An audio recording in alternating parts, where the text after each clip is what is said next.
থাক, কিছু মনে করেন না, বাদ দেন। আল্লাহ ভরসা। ওয়ালাইকুম আসসালাম। কি অবস্থা ভালো আছেন? জি। জোর আপনার লগে যা করছি ভুলে গেছে, আমরা মাফ করে দিয়েন। না ভাই, এটা সমস্যা না, আপনারা আপনাদের ভুল বুঝতে পারছেন, না, এটাই অনেক। হুজুর, মাফ আমরা তো করে সবাই দিয়েন। মানুষ ভাই, সবাই সবার সাথে ভালো ব্যবহার করলে জি জি সবকিছুই সুন্দর। জি জি। আসুন আপনি ভাই। ভুল স্বীকার করছেন, এটাই অনেক অনেক বড় জিনিস।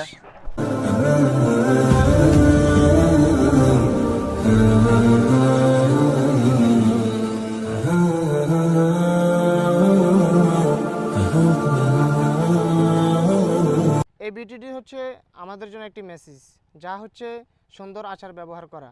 সে সম্পর্কে দুইটি হাদিস আপনাদের সম্মুখে বলতেছি। রাসূল সাল্লাল্লাহু আলাইহি সাল্লাম ইরশাদ করেন, অশোভন অশ্লীল কথা ও আচরণের সঙ্গে ইসলামের কোনো সম্পর্ক নেই, আর যার আচরণ যত সুন্দর তার ইসলাম তত সুন্দর। আরেক হাদিসে রাসূল